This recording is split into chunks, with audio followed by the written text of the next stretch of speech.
Em nome do Pai que me criou, em nome do Filho que me resgatou, em nome do Espírito Santo que me santificou. Divina vontade, reina na minha vontade. Minha mamãe, eu te amo, tu me ama. Dá-me um gole da vontade divina em minha alma.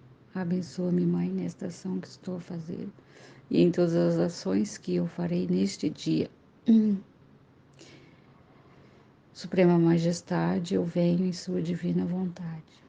Em nome de todos, do primeiro ao último homem que existirá na terra, para dar a ti as homenagens que tens direito, as adorações, louvores, o amor que cada criatura lhe deve, as ações de graças e fazer todas as reparações por todos e por cada pecado. Vem, Senhor, na tua divina vontade, dou-te a minha vontade humana, por meio do Imaculado Coração de Maria, que possui todos os dons e os frutos da divina vontade. Dá-me a tua divina vontade. Vem, divina vontade, nesta ação que estou a fazer e em todas as ações que eu farei neste dia. Então, vamos ler aqui, meditar os escritos de Luísa Picarreta, né, a mística que Jesus falava com ela. E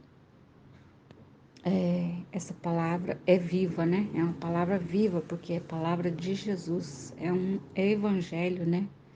Porque Jesus diz que ele, depois da pregação da redenção dele, continuaria ainda pregando. Então, ele continua pregando hoje ainda para nós, né? E aí ela escreveu no dia 9 de janeiro de 1903. Tudo está escrito no coração de quem crê, espera e ama. Esta manhã me sentia toda oprimida, pois tinha vindo um monsenhor a me visitar, porque dizia que não era certo que fosse Jesus Cristo que operava em mim. E ao ver o bendito Jesus me disse, minha filha, para compreender bem a um sujeito se necessita crer, porque sem isto se necessita crer, porque sem isto é escuridão no intelecto humano, enquanto que o só crer acende na mente uma luz, e por meio desta luz descobre com clareza a verdade e a falsidade. Quando opera a graça e quando a natureza e quando o diabólico. Então, olha só o que Jesus falou para ela, né? Ela estava toda oprimida, preocupada, né? Porque o Monsenhor foi lá e não estava acreditando que era Jesus que estava falando. Então, hoje eu falo a mesma coisa para nós, né? Para a gente acreditar, porque aí vai ter as luzes, né? E essas luzes no nosso intelecto vai iluminar toda a escuridão do nosso intelecto, né? Essas leituras aqui, elas são luzes, são luzes. Aí ele fala, então, eu vou repetir, né? Minha filha, para compreender bem a um sujeito, se necessita crer, né? Então, ele não estava acreditando, porque sem acreditar, tudo é escuridão no intelecto humano, né? Se a pessoa não tem fé, é tudo escuridão no intelecto humano. Agora, se a pessoa crê, acende na mente uma luz, e essa luz descobre com clareza a verdade e a falsidade, né? Então, se ele crê, né? Se o Monsenhor lá crê que era Jesus, ele ia descobrir se era, né? Com clareza, ele ia descobrir se era falsidade ou se era coisa, né? Se era a graça de Deus operando ou se era falsidade. Quando a natureza e quando a diabólica, né? Poderia ser uma natureza dela, ou humano, ou uma coisa diabólica, né? Aí ele continua falando para ela, olha, o evangelho é conhecido por todos, mas quem compreende o significado das minhas palavras as verdades que ele contém? Quem compreende?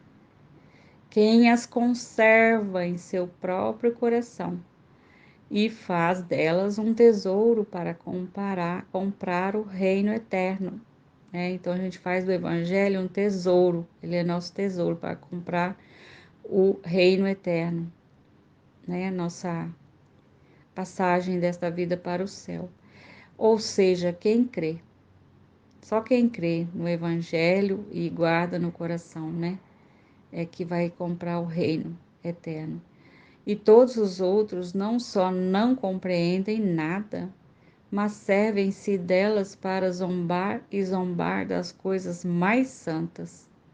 Portanto, pode-se dizer que tudo está escrito nos corações de quem crê. Então, a palavra fica no nosso coração, né?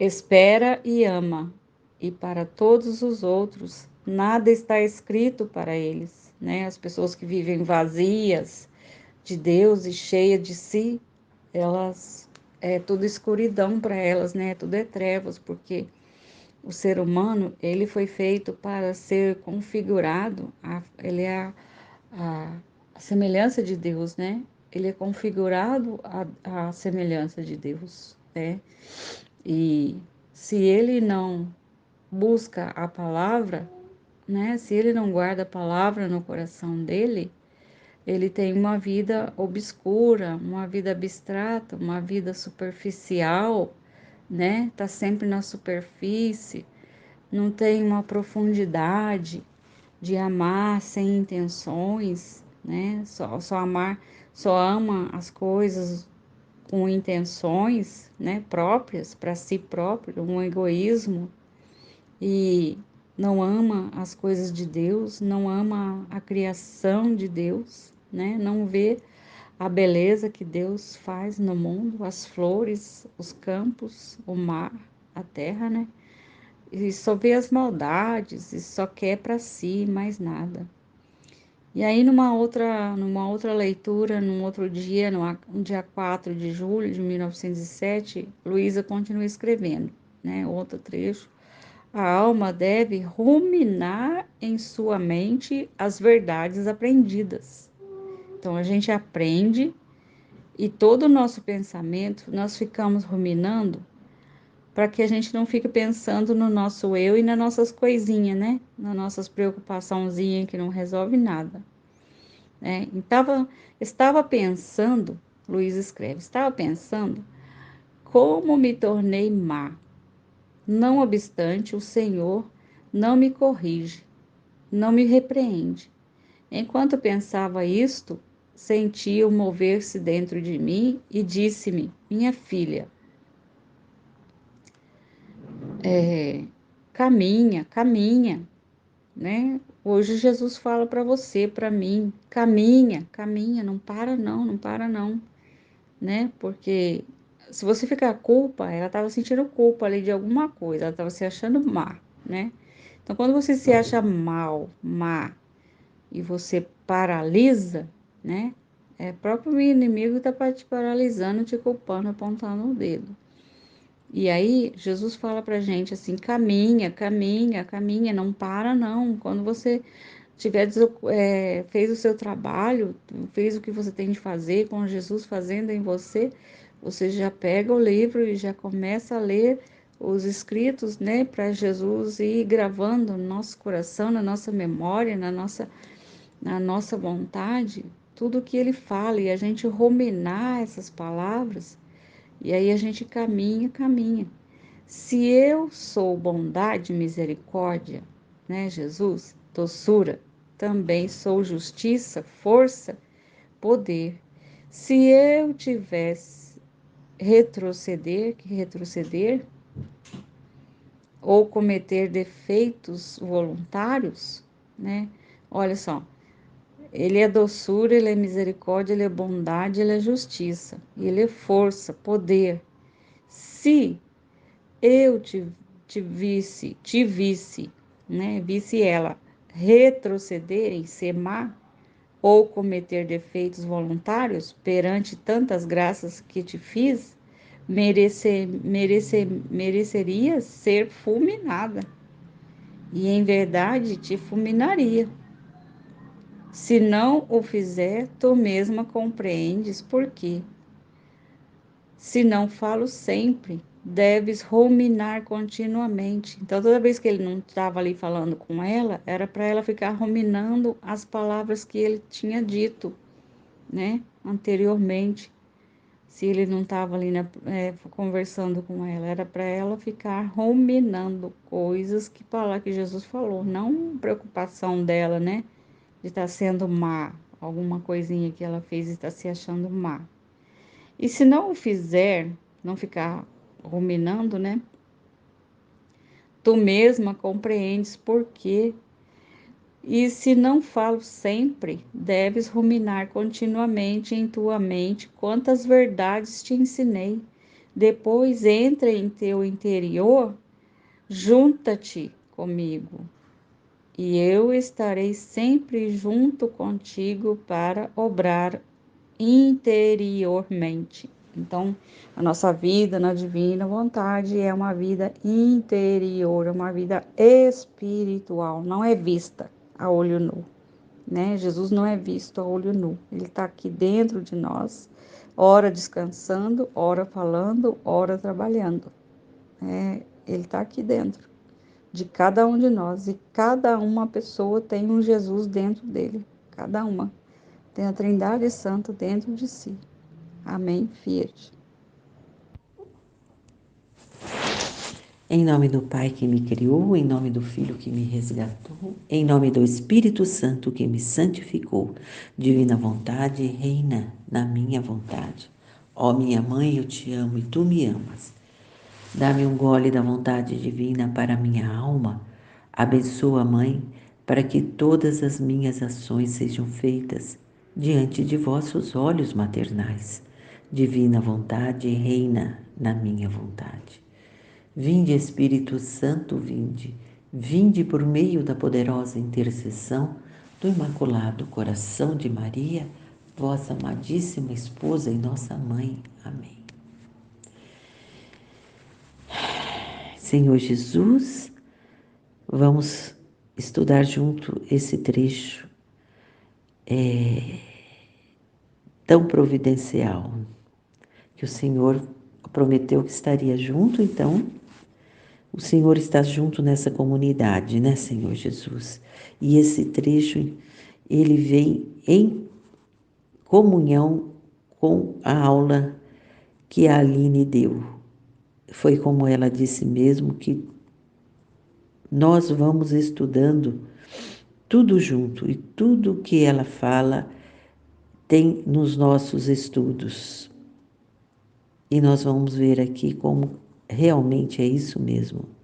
Completa, um completa o outro. É maravilhoso demais a vida nessa comunidade, que o Senhor a criou e a nutre.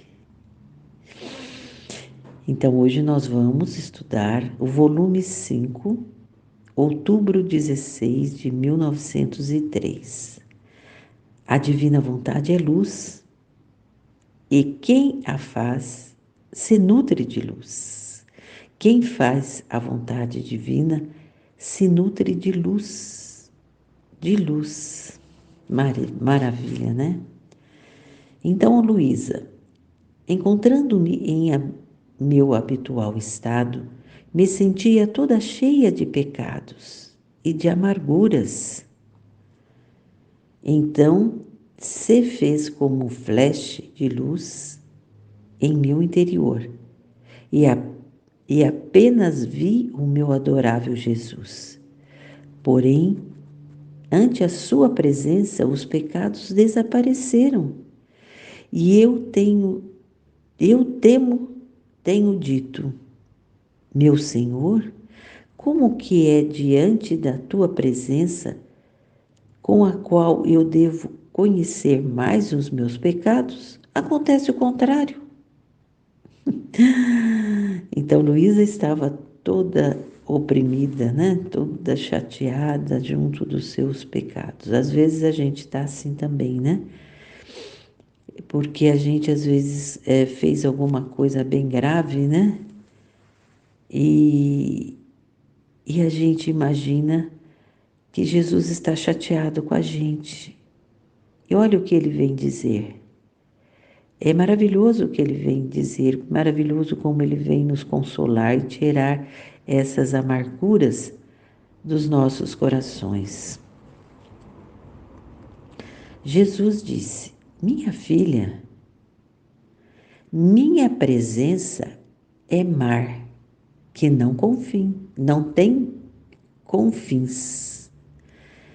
Minha presença é mar que não tem confins. Então, a presença de Jesus é um mar que não tem confins. E quem se encontra em minha presença é como uma gotinha, que seja negra ou branca, em meu mar se perde. Como você pode reconhecer mais? Então, Jesus disse que a presença dele é um mar que não tem fim, é infinito, né? A presença dele. E quem se encontra em minha presença? Olha aí, isso aqui é para quem se encontra na presença de Jesus. É como uma gotinha. Que será que é encontrar na presença de Jesus, né? É estar sempre com Ele, sempre na simplicidade. É sempre Ele sendo o nosso companheiro, o nosso amigo de todas as horas. Ele não sai da nossa mente, do nosso coração. Isso é estar na presença dele. E ele ainda diz que essa gotinha, né, que é quem vive na presença dele, pode ser negra ou branca. Olha, ele admite as negras também, né? Pode ser com pecado ou pura, né? Em meu mar se perde.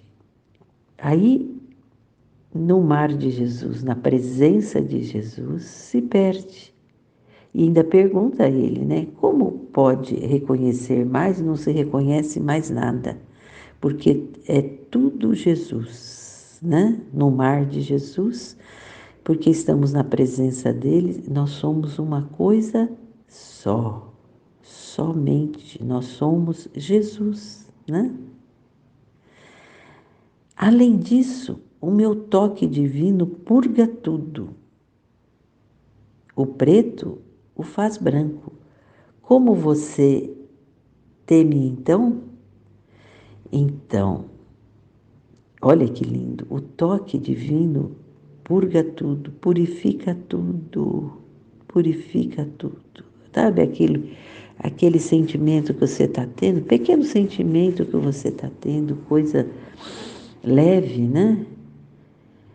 Porque nós ainda temos essas nossas fraquezas, né? Mas a gente está tão envolvida com Jesus que é tudo tão pequeno aquilo que a gente faz, que ele purga, ele purifica. E o preto, o pecado, ele deixa branco, ele purifica, deixa branquinho. E por que vamos ficar com medo, né? Como você teme então? Não é para ter medo. Medo de nada, é absolutamente. É tudo na presença de Jesus, né? Além disso, a minha vontade é luz. Então, estando na presença de Jesus, nós estamos na vontade dele, que é luz. E você fazendo sempre a minha vontade, te nutres de luz. Olha, então a vontade de Jesus é luz. E como nós fazemos a vontade dele, nós estamos sempre nutrindo de luz, a luz dele. A luz dele está sempre em nós, convertendo-se tua mortificação privação e sofrimento em alimento de luz para a alma. Então, convertendo tuas mortificações, as nossas mortificações vão ser convertidas, as nossas privações e os nossos alimentos, nossos sofrimentos em alimentos de luz. Então, tudo isso que a gente passa vai ser convertido em alimento de luz para a nossa alma. Nossa alma para torná-la mais branca, como é o termo que Jesus está usando aqui, para torná-la mais branca. Porque só o alimento substancioso é que dá verdadeira vida e é a minha vontade. Então, porque só o alimento substancioso que dá verdadeira vida é a minha vontade. Então, é só a vontade de Deus que nos alimenta com um alimento substancioso, né? E dá a verdadeira vida que nós queremos ter. Nós vamos nos alimentar da vontade de Deus. E você não sabe que com este contínuo nutrir-se de luz, ainda quando a alma contrai qualquer defeito, a purga continuamente. Olha aqui, olha a esperança que Jesus dá. Nunca é para temer e nunca é para desistir, né? Ele diz aqui, e se você não sabe que este contínuo nutrir-se de luz, o que é nutrir-se de luz? É estar e quem se encontra em minha presença é como uma gotinha. O que é nutrir-se de luz? É estar sempre na presença de Jesus. É sempre estar na sua presença, né? E que com este contínuo nutrir-se de luz, sempre na presença de Jesus, nós nos nutrimos da luz dele, né? Ainda quando a alma contrai qualquer defeito, de repente nós podemos contrair algum defeito. O que ele faz? Ele purga continuamente, ele purifica continuamente. Por quê? Porque ele vê a nossa vontade em fazer a vontade dele, em estar continuamente em sua presença. Ele falou muito da presença, né, dele. A minha presença é mar, que não tem fim, né? E quem encontra em minha presença é como uma gotinha. Pode ser negra ou pode ser branca. Em meu mar se perde. Então, é quem vive na presença de Jesus, é essa gotinha. É essa gotinha que está no mar dele. E no mar dele a gente se perde, nem aparecemos mais, né? Não somos mais nada, somos tudo ali na presença dele, com ele e para ele, né? E mesmo que aconteça, né, que a gente contraia algum defeito, ele vai sempre nos purificar continuamente. Essa é a promessa dele. Então não tem medo, não é para ter medo. Teme então? Ele pergunta aqui, por que você teme? Não tem que temer, não.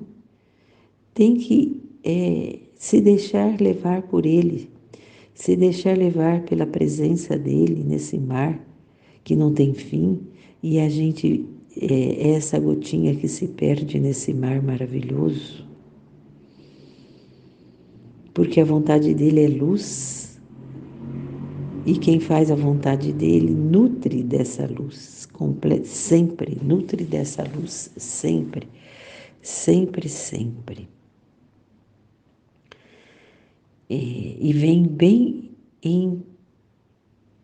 vem bem encaixando com o que a Aline falou hoje, né? É nós estarmos sempre na presença de Jesus, nutrindo desta luz, que é Jesus. E sempre confiando, né? Que Ele vai purgar qualquer defeito que nós possamos ter continuamente. Amém, filha? Em nome do Pai que me criou, em nome do Filho que me resgatou e em nome do Espírito Santo que me santificou. Divina vontade, reina na minha vontade. Ó minha mãe, eu te amo e tu me amas. Dá-me um gole da vontade divina para minha alma. Me abençoa, Mãe, para que todas as minhas ações sejam feitas diante de vossos olhos maternais. Divina vontade, reina na minha vontade. Vinde, Espírito Santo, vinde. Vinde por meio da poderosa intercessão do Imaculado Coração de Maria, vossa amadíssima esposa e nossa mãe. Amém. Senhor Jesus, venha em minha companhia, para que eu possa fazer essa meditação junto convosco. Amém. Hoje nós estamos meditando no volume 5, no dia 18 de outubro de 1903.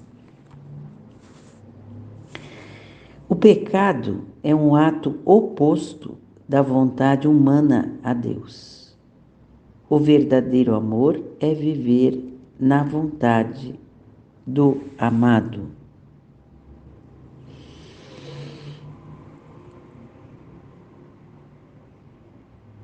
Então, nós vamos ver aqui o que é o pecado realmente. E a Luísa, continuando o meu habitual estado, por breves instantes, vê o meu adorável Jesus e disse-me: minha filha, sabes tu que coisa forma o pecado? Então, o que será que forma o pecado, né?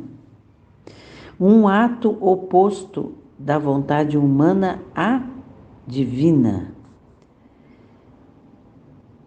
Então, um ato oposto da vontade humana à divina. Aí forma o pecado.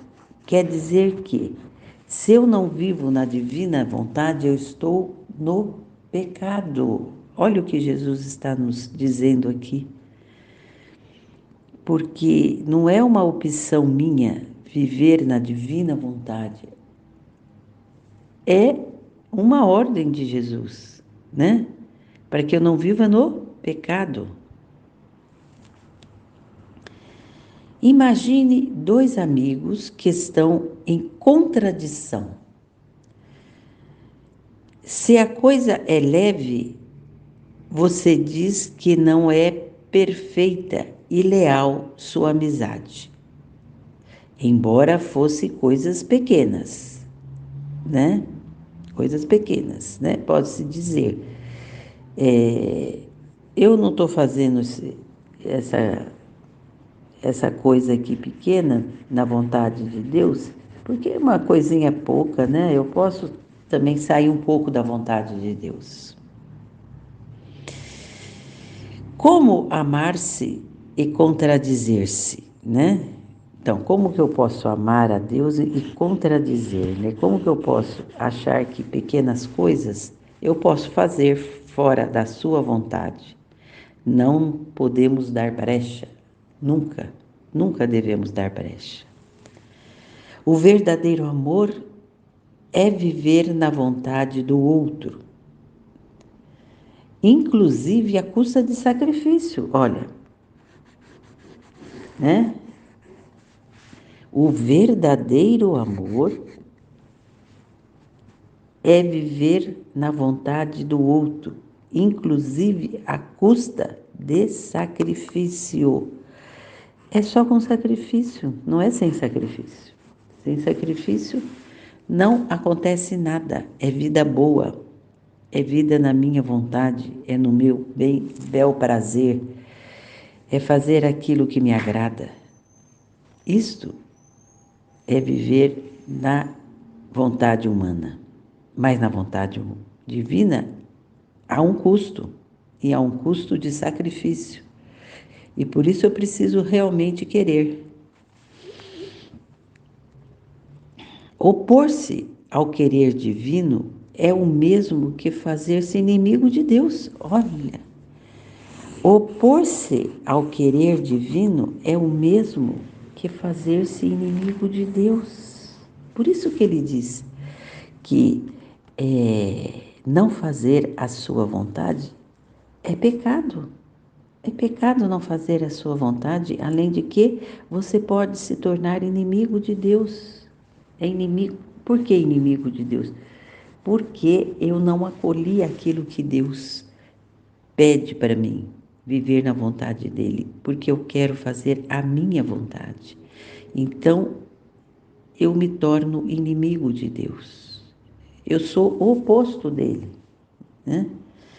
Eu não tenho, não vivo na sua presença, como foi o estudo de ontem, né? É viver na presença dele continuamente, continuamente. Que assim os meus pecados vão ser diluídos na divina vontade. Ele dilui na divina vontade algumas falhas minhas, alguns defeitos meus que ele está dizendo aqui em cima, né? E ele purga, né? Agora, se eu não quero viver na divina vontade, eu quero viver ao meu bel prazer, eu me torno inimigo de Deus, inimigo, em coisa horrível, né? E ainda tem pessoas que já no final Deus perdoa, no final Deus resolve, ele vai resolver essa questão. Não, ele não vai resolver essa questão. Nós estamos resolvendo essa questão aqui, na Terra, hoje, no nosso viver, naquilo que nós temos que fazer, naquilo que nós temos que ser bons, bons uns com os outros, apesar do sacrifício, como diz ele aqui, né? Apesar do sacrifício, nós temos que ser bons uns para com os outros. Ainda que seja coisas pequenas, é sempre a criatura que se opõe em contradição com o Criador. Nós não podemos nos iludir jamais em coisas pequenas, achar que é pouco. Isso aqui é um pouquinho, é só esse pecadinho, é só essa pouca coisa que eu vou ficar fora da divina vontade. Não, Jesus não quer isso. E depois ele conhece o nosso coração. Não tem pecadinho nem pecadão, não tem pequenas coisas que você separa de Deus. Isso é voluntariamente, né? Porque às vezes acontece involuntariamente. E quando acontece involuntariamente, o que ele faz? Ele dilui e purga na divina vontade continuamente. Então, não voluntariamente. Voluntariamente é um pecado. Nossa, nem que for uma coisinha, é um pecadão mesmo. A gente precisa estar atento, né? Atento. O que é um pecadinho, vamos dizer? A gente saber que não é para falar do outro e a gente não vai construir nada se você falar do outro. Muito, muito pelo contrário, vai denegrir a pessoa. Agora, se for alguma coisa que você precisa dizer, aí é diferente. É diferente. A gente tem que discernir as diferenças, né? É para a gente não se iludir, né? E tá caindo nessas pequenas coisas achando que não é nada. Sempre quando tem bondade, a gente pode discernir se está certo ou se não está. Se está na vontade de Deus ou se não está. Se sempre quando a gente coloca bondade. O que é bondade? A bondade é você amar o outro como você se ama. Vamos dizer assim. O que eu quero que o outro me faça, eu faço para o outro. Isso é bondade. Isso é bondade. Olhar o outro com bondade. É muito importante isso. Para você, para nós, cada um de nós, vivermos na divina vontade. Porque senão a gente não consegue. E a gente cai nessas pequenas coisas que Jesus está dizendo aqui, que você se faz inimigo dele. Ainda que seja em pequenas coisas, você se faz inimigo dele. Então, meta, ser bom. Vamos ser bom. O que é ser bom? É fazer por outro aquilo que eu quero que o outro faça para mim. Às vezes o outro surta. Às vezes o outro surta. E se você é boa, você compreende o surto do outro. Não é isso? Não pode ser assim também? Ai, meu Deus. E Jesus ainda diz aqui: é sempre a criatura que se põe em contradição com o Criador. Bom, se o Criador é sempre bom, né? E se eu não sou boa, eu estou em contradição com ele. É ou não é? É claro que é. Então, vamos procurar ser bons sempre, sempre, sempre. Que aí nós nunca vamos estar em contradição com o Criador na sua divina vontade. Amém, filha?